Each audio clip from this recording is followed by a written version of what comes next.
On a daily basis, more than 700 students walk these hallways, but for close to half of them, they have to cross this highway.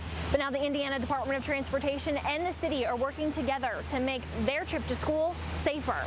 After decades of work and worry, those who have fought for a safer way to school got it, and they're excited. After all these years, finally having it here, it's a good improvement for us, and it makes us feel like people actually care about what's going on this side of town. The intersection near Bosse High School at Highway 41 and Washington Avenue has been the topic of many conversations. There's a potential for accidents there every day, as with any intersection, but it's a very high volume intersection, so it just stands to reason that we need improved safety measures there. The students who use it every day recognized this.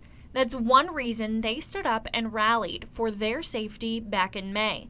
And Mayor Lloyd Winnicky says their willingness to stand up for themselves means something. And it speaks to the power of persuasion by young people, and it says a lot that young people, that future generations of leaders want to step up and say, hey, listen to us. Their voices has been instrumental in making change, and it will continue to be instrumental in making change, not only inside our school, outside our school. Earlier this year, the city expressed its concern about the intersection. That started a study for potential options.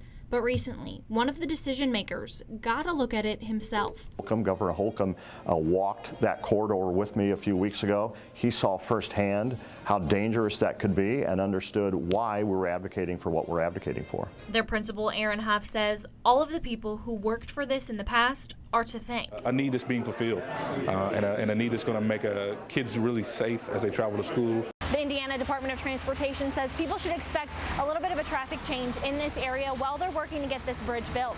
But in the long run, it'll help those Bosse High School students who are working to get across this street so they can go to school. In Evansville, Miranda Meister, Eyewitness News.